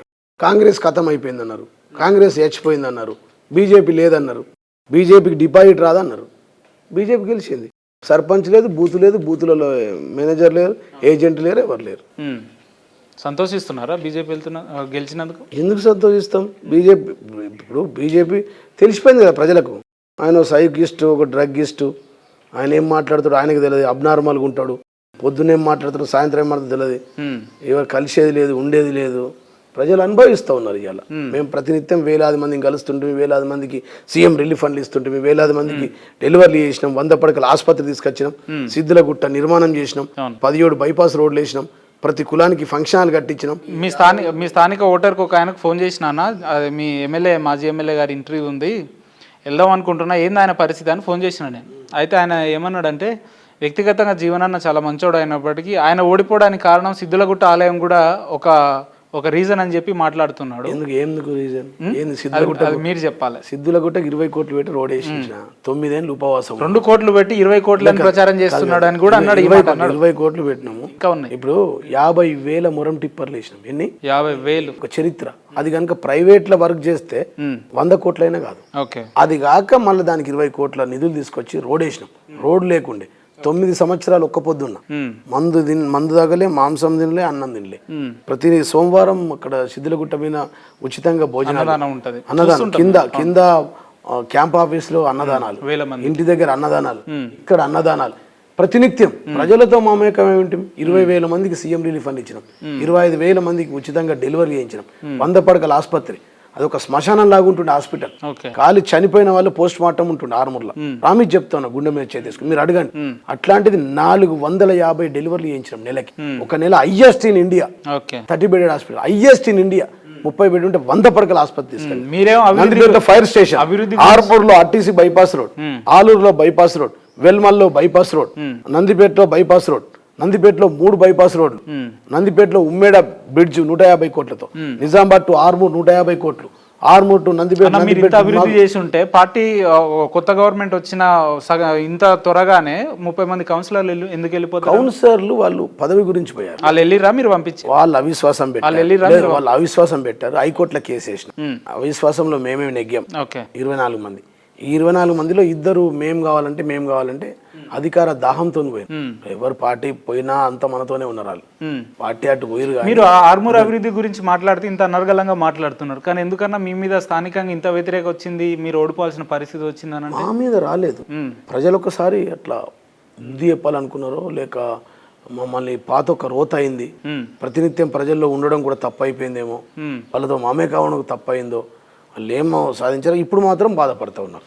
అయ్యో బంగారం లాంటి కొడుకును పోగొట్టుకొని వీళ్ళని తీసుకొస్తే వానికి అవ్వలేడు, వీడికి బాబు లేడు, కాంగ్రెస్ వాడు గెలవలేడు, వీడిది ప్రభుత్వం లేదు, ఇప్పుడు మోడీ దగ్గర నుంచి తెలంగాణ ప్రజలకు ఎప్పటికీ ఈ రకంగానే అండదండగా ఉంటారా రాబోయే రోజుల్లో? బతుకున్నంత కాలం ఆర్మూర్ ప్రజలే నా దేవుళ్ళు, ఆర్మూరే నా సమాజం, నా ఆలయం, ఆర్మూరే నా ఆలయం, ప్రజలే నా దేవుళ్ళు. కానీ రాకేష్ రెడ్డి గారు ఎమ్మెల్యే గారు మాట్లాడుతూ అసలు జీవన్ రెడ్డి అనే పేరు కూడా ఆర్మూర్లో లేకుండా చేస్తాయి 5 ఏళ్ల కాలం మారుతుందా అండి? 100 పడకల ఆసుపత్రి శిలాపాలకం పోతుందా? బైపాస్ రోడ్ ఏదైనా పోతుందా? కుర్మ సంఘం ఫంక్షన్ హాల్ కట్టించింది పోతుందా? మైనార్టీ ఫంక్షన్ హాల్ 2 కట్టించాను ఆర్మూర్లో నందిపెట్టి పోతుందా? దళిత ఫంక్షన్ హాల్ 2 ఎకరాల్లో కట్టించాను పోతుందా? 80x140 సైజు పేరు జరపలేరు కదా, చరిత్రలో ఉండిపోతుంది. పద్మశాలి ఫంక్షన్ హాల్ కట్టించాను పోతుందా? కుర్మా ఫంక్షన్ హాల్ కట్టించాను వెళ్తుందా? గౌడ ఫంక్షన్ హాల్ కట్టించాను పోతుందా? రెడ్డి ఫంక్షన్ హాల్ కట్టించాను పోతుందా? చరిత్ర చెరిపేస్తే చెరువది ఉపేందర్, గుర్తుపెట్టుకోండి. చరిత్ర రాయబడ్డాం మనం ఆర్మూర్లో. స్వాతంత్రం వచ్చినప్పటి నుంచి ఆర్మూర్కి ఎవరు తీసుకురా అని చరిత్ర తీసుకొచ్చినాం. సార్ ఆర్మూర్లో 2 సార్లు ఇదివరకు ఎవరు గెలవలే, 2వ గెలిచింది నేనే, 2 సార్లు నేనే గెలిచాను. ఓడిపోవడం కూడా మీరు గొప్పగా చెప్పుకుంటున్నారు కదా. అంతే కదా, 2 సార్లు గెలిచాను నేను. ఇంతవరకు 2 దఫాలు ఎవరు గెలవలే ఆర్మూర్ హిస్టరీలో. కాబట్టి నేనేమంటానంటే ఖచ్చితంగా ప్రజలు మళ్ళీ నన్ను బంగారు పల్లెంలో పెట్టి గెలిపిస్తారు. ఎక్కడైతే పోగొట్టుకున్నానో, ఎక్కడైతే ఓడిపోయినానో అక్కడే గెలిచి మళ్ళీ సిగ్నేచర్ స్టూడియోకి వచ్చి మీతో ఇంటర్వ్యూ చేస్తాను. అన్న, బయట ప్రచారం ఏమో మీరు కవితమ్మ గారికి ప్రధాన అనుచరుడుగా నమ్మిన బంటు లెక్కుంటారని నిజామాబాద్లో నడుస్తూ ఉంటుంది. 2018లో కవితమ్మ గారు ఓడిపోయిన తర్వాత మొదటగా సంబరాలు చేసుకున్న నాయకులు మీరని అంటుంటారు కదా. మాట్లాడతారండి అవన్నీ తప్పుడు మాటలు. ఇప్పుడు ఈ సందర్భం కూడా కాదు, మాట్లాడద్దు. సొంత అక్కని ఎవరన్నా ఓడగొట్టుకుంటారా? నేను ఓడిపోయినా కదా, సొంత అక్క కంటే ఎక్కువనే కదా. కేసీఆర్ కుటుంబంలో సభ్యుని కదా. మా అక్క ఎప్పుడైనా మా చిన్న కొడుకు అని చెప్తుంది, కేటీఆర్ అన్న నా తమ్ముడు అని చెప్తాడు, కేసీఆర్ నా కొడుకు అని చెప్పి. ఏమనిపిస్తుంది అంటారా వాళ్ళు ఆ రకంగా ట్రీట్ చేస్తున్నప్పుడు మీకు ఏమనిపిస్తుంది? చాలా సంతోషం కదా. రోజు సార్తోనే ఉండేది కదా మేము, ఎవ్రీడే ముఖ్యమంత్రి గారితోనే ఉండేది 10 ఏళ్ళు, నియోజకవర్గంలో ఉండేది, మిగతా సమయంలో సార్తోనే ఉండేది. అంతకంటే సంతోషం ఏముంటది? ప్రతినిత్యం ముఖ్యమంత్రి గారి ఇంట్లో ఉంటుంటుంది. కాన్స్టిట్యున్సీ ప్రజలను కలిసిన తర్వాత సార్ దగ్గరికి పోయి స్థానిక ఎమ్మెల్యే రాకేష్ రెడ్డి గారు మాట్లాడుతూ 10 ఏళ్లలో అక్కడ ప్రభుత్వ పాఠశాల బాత్రూమ్లు క్లీన్ చేయాలంటే కాలేదు, నేను తీసుకున్నా అని చెప్పి మాట్లాడుతున్నాడు. మాట్లాడద్దు. మీకు తెలియని విషయం ఏంటంటే 22-23 సంవత్సరం గాను బడ్జెట్ లో 7,000 మన ఊరు మన బడి కార్యక్రమంలో భాగంగా 7,000 కోట్లు పెట్టారు. మన ఆర్మూర్ నియోజకవర్గానికి దాంట్లో 50 నుంచి 60 కోట్లు వచ్చాయి. జీవోలు ఉన్నాయి. ఇది దాస్తే దాగేది కాదు. 3rd క్లాస్ మాట్లాడి 400 మంది ఒక బాత్రూమ్ లో పోతారని నేను రిపేర్ చేపిస్తున్నాను, ఏదో ఎన్ఆర్ఐలు బిచ్చం అడిగి, మ్యారేట్ హోటల్ అయితే ఎన్ఆర్ఐలు ఎవరైనా కట్టియండి అంటే అయోయో టీవీ మల్లారెడ్డి పోయి వాళ్ళు చందాలు ఇచ్చి చందాలతో ఏదో రిపేర్ చేసిన అని చెప్తాడు. సిగ్గుందా అండి ఆయనకు? 83 ఊర్లలో మేము పాఠశాలలు చేయలేమా, బిల్డింగ్లు కట్టలేమా, అదనపు గదులు కట్టలేమా, బాత్రూమ్లు కట్టలేమా? వేలాది రూపాయలు పెట్టి కట్టాం మేము. తప్పు కదా అది. ఇప్పుడు సమాచారం అదంతా అబద్ధాలు. ఎవరైనా పోతారా అండి 400 మంది ఒక బాత్రూమ్ లో? వాడు ఏం మాట్లాడతాడు అసెంబ్లీలో? డ్రగ్గిస్ట్ గా మాట్లాడతాడు, ఒక సైక్రైస్ట్ గా మాట్లాడతాడు. నిన్నటి వరకు స్వార్థపరులను పోషించిన బీఆర్ఎస్ పార్టీ ఇంకా ఉన్నారా? బీఆర్ఎస్ పార్టీలో స్వార్థపరులు ఇంకా పార్టీ మారే నాయకులు ఉన్నారా? అటువంటి వాళ్ళకు ఉంటే ఏం చెప్తారు మీరు? ఉన్నోళ్ళందరికి ఇదే ఉంటది, భరతం ప్రతి ఒక్కళ్ళు. వాళ్ళు అవినీతి చేసింది ఏముంది ఇన్ని రోజులు మాకు తెలియదు కదా. పోతురు అంటే ఏదో కప్పిపుచ్చుకోవడానికే పోతారు కదా. ఖచ్చితంగా వాళ్ళ భరతం వాళ్ళ వెంట పడతాం, వాళ్ళ అవినీతి బాగోతాం బయట తీస్తాం. ఎట్లా పెడతారు? మీరు అధికారంలో లేరు కదా. అధికారం ఏముందండి మాకు? అధికారం ఏముంటది? కోర్టులు లేవా మాకు? కేసేస్తారా? అవును కదా, నేను హైకోర్టు లాయర్నే కదా, సుప్రీంకోర్టు లాయర్ని కదా. ఏముంటది దాంట్లో? ఏనికి తీయనికి తీస్తాం. ఇట్లనే కుంభకోణం ఇలా కేంద్ర ప్రభుత్వం తీసుకోవాలి. ఎందుకు? ఏం డబ్బులు ఎందుకు చేస్తాం? ఎందుకు అసలు చిల్లర పనులు చేస్తామా? మాకున్నాయి అట్లాంటి చిల్లర పనులు ఇంతవరకు? అంటే 1,000 కోట్లు సీఎంని బ్లాక్మెయిల్ చేస్తామా? సీఎంని బ్లాక్మెయిల్ చేస్తామా అండి? నేను మాట్లాడింది సీఎం మీద, నేను మాట్లాడింది ఎంపీ అభ్యర్థుల మీద, నేను మాట్లాడింది పార్టీ మారినోళ్ళ మీద, నేను మాట్లాడింది అవినీతి పరుల మీద. మాట్లాడితే లాంటి వాళ్ళు పార్టీ వదిలిపోవడం ఒక ఎత్తు అయితే, నమ్మిన బంటు లెక్క కేసీఆర్ గారు వారిని చూసారు కదా, కేశవరావు గారు, ఇటువంటి వాళ్ళు కూడా అందరు తురవులే. కేకేకి ఎంత తక్కువ చేశాడండి? 80 ఏళ్ళ వయసులో సీఎం పక్కన కూర్చుని పెట్టుకున్నాడు. ప్రతినిత్యం సెక్రటరీ జనరల్ అని ప్రతినిత్యం ప్రతి స్పీచ్ లో చెప్పాడు. బిడ్డే సూసైడ్ చేసుకుంటా అంటే మేయర్ ఇచ్చినాం, హైదరాబాద్ కొడుకు చైర్మన్ ఇచ్చినాం. 10 ఏళ్ళు ఆయన ఇక్కడ పక్కన కూర్చుని పెట్టాం. ముఖ్యమంత్రికి ఎప్పుడు డైరెక్ట్ ఇన్విటేషన్ దూరం ఉండేది. మరి కొడుకు కట్టే ఒక తండ్రిలాగా, అన్నలాగా, తమ్ముళ్ళలాగా పెట్టుకున్నాడు పక్కన. ఆయన చేసిన తప్ప అండి? పట్నం మహేందర్ రెడ్డి గారికి మేము చేసిన తప్పేందని 2 సార్లు మంత్రి ఇవ్వడం తప్ప, సీఎం కి శ్రీహరి గారికి ఇవ్వడం తప్ప, ఎంపీ ఇవ్వడం తప్ప, 2 సార్లు ఎమ్మెల్యే ఇవ్వడం తప్ప, అలా బిడ్డకి సిటిఎం కాదని చెప్పి రాజాయన్ కాదని, సిట్టింగ్ ఎమ్మెల్యే కాదని. ఈ రంజిత్ రెడ్డి అంటే కోళ్ళు అమ్ముకుని, కోళ్ళ దానం అమ్ముకుని, కోళ్ళకు సూదులు ఇచ్చేటోని తీసుకొచ్చి ఎంపీ వేయడం మా తప్ప, అత్యున్నత గౌరవం ఇవ్వడం మా తప్ప, ప్రతి దాంట్లో ప్రతినిత్యం ఇనాగ్రేషన్ లో పాల్గొనించడం తప్ప, ఆయన పరపతి పెంచడం తప్ప, ఆయన ఇట్లా మా పేరు చెప్పి చెట్టు పేరు చెప్పి కాయలు అమ్ముకున్నట్టు ముఖ్యమంత్రి గారిని చూపించి మొత్తం ఈ భూ కబ్జాలు చేయడము, బ్యాంకులలో లోన్లు చేయడము, ఈ ఇల్లీగల్ కన్స్ట్రక్షన్ చేయడం, దేవుడి గుడులను మింగడం. చేవల ప్రజలకు ఏం చెప్తారు మీరు రంజిత్ రెడ్డి గారిని ఉద్దేశించి? రంజిత్ రెడ్డి ఆ ప్రాంత పోడుగాడు, ఆ ప్రాంతానికి సంబంధం లేదు. 3,000 ఎకరాలు దోచుకున్న అవినీతి పరుడు, అనకొండ, నల్ల తాజ్పురాము, ఓడించండి అని చెప్తున్నా. మీ ఇంటోడు కాదు, మీ ఊరోడు కాదు, మీ పల్లెోడు కాదు, మీ పాలోడు కాదు. కాబట్టి ఇక్కడికో ఉన్నోడికి ఈ ఊరి మీద ఎంత ప్రేమ ఎందుకు ఉంటుంది? కాసాని జ్ఞానేశ్వర గారికి ఉన్న ప్రేమ రంజిత్ రెడ్డికి ఎందుకు ఉంటుంది? చేవెళ్ళ మీద. ఆయన కరీంనగర్ పుట్టిన ఊరి మీద ఉంటుంది, ఆయన వరంగల్ మీద ఉంటుంది, వ్యాపారం చేస్తున్న హైదరాబాద్ మీద కొద్ది ఉంటుంది. కానీ చేవెళ్ళ మీద ఎందుకు ఉంటుందండి? తప్పుగా మేమేమంటున్నాం అంటే, ఇంతకంటే మోసం ఏదైనా ఉంటుందా రాజకీయంలో? ఇంతకంటే దారుణం ఏదైనా ఉంటుందా? ఇంతకంటే దగా ఏదైనా ఉంటుందా? ఇంతకంటే విశ్వాసఘాతకం ఏదైనా ఉంటుందా? విశ్వాసఘాతకం హైయెస్ట్ పీక్ స్టేజ్ అంటే ఈ Ranjith Reddy. Example, father of the cheater అంటే ఈ రంజిత్ రెడ్డి. ఇంతకంటే మోసం. కేవలం ఇవన్నీ కూడా విమర్శల కాడికైనా రాబోయే రోజులు ఆయన మీద కార్యాచరణలో తీసుకునేంత వరకు పోరాడతారు? శాతం పోరాడతాము, ఎవరిని వదలం. ఉత్తమ్ కుమార్ రెడ్డి వడ్ల దందోదలం, వీరిచ్చిన చీకటి ఒప్పందాలు, ఢిల్లీకి పంపించిన డబ్బులు ఏవైతున్నాయి అన్ని తీస్తాం. సరే అన్న, మీరు ఇందాక ఒక మాట అన్నారు, నాకు పిలిచి నాకు ముఖ్యమంత్రి ఇస్తా అన్న కూడా నేను వెళ్ళను అన్నారు కదా. ఒకవేళ రేవంత్ రెడ్డి గారి నుంచి పిలుపు వస్తే, జీవన్ రెడ్డి మనం కలిసి పనిచేద్దాం, మీరు రావాల్సి ఉంటది పార్టీలో కానంటే? నేను చెప్పినా కదా సార్, మంత్రి ఇచ్చినా ముఖ్యమంత్రి ఇచ్చినా పార్టీ మారేది లేదు. కేసీఆర్ బతుకున్నంత కాలం ఆయనతోనే ఉంటాం. చివరికి ఒకవేళ అంతకంటే ముందు చచ్చిపోతే బీఆర్ఎస్ కండవ కప్పుకొని చచ్చిపోతాం, అది మా గ్యారంటీ. కొత్తగా ఏర్పడ్డ కాంగ్రెస్ పార్టీని ఉద్దేశించి చాలా మంది కార్యకర్తలు అయోమయంలో ఉన్నారు కదా. కార్యకర్తలకు ఏదన్నా మంచి సందేశం ఇవ్వాలి జీవన్ రెడ్డి గారు అంటే ఏం చెప్తారు? 100% చెప్తాను. ఇప్పుడు ప్రతి దానికి లెక్క డైరీ పెట్టుకొని రాసుకుంటున్నాం మేము రోజు. అదే పని మీద ఏ పోలీసు వాడు ఏం చేస్తా ఉన్నాడు, ఇంటెలిజెన్స్ శివధర్ రెడ్డి గారు ఏం చేస్తా ఉన్నారు, అదే విధంగా డీజీపీ ఏసీపీలు ఏం చేస్తా ఉన్నారు, మా వాళ్ళ కేసులు ఎట్లా పెడతా ఉన్నారు, అక్రమ కేసులు ఎట్లా పెడతా ఉన్నారు, మా వాళ్ళని ఎట్లా వేధిస్తా ఉన్నారు, అన్ని రాసి ఉంటాయి. ప్రతి దానికి లెక్కకు వడ్డీతో ఉంటది. ఇవాళ మమ్మల్ని వేధించి మమ్మల్ని కేసులు పెడతా అంటే మీ పర్మనెంట్ కాదు, నో బడీ ఈజ్ పర్మనెంట్. మేము 10 ఏళ్ళు ఉన్నాం, దిగిపోయాం, మళ్ళా వస్తాం, మీరు దిగిపోతారు. అప్పుడు ఉంటది పన్నుకు పన్ను, కన్నుకు కన్ను, కత్తికి కత్తి ఉంటది. 100% ఉంటది. లీగల్ గా న్యాయ పోరాటం ఉంటది, వారికి పనిష్మెంట్. మరి ఏం అంతే కదా, వారి ఇష్టం వచ్చినట్టు. ఇప్పుడు మా దగ్గర మేము బిల్లులు చేయం, మేము ఫండ్స్ గ్రాంట్స్ తీసుకొచ్చాం. ఓకే 100 కోట్లు మా SDF క్యాన్సిల్ చేశారు. చేసిన పనులకు బిల్లులు ఇత్తలేరు.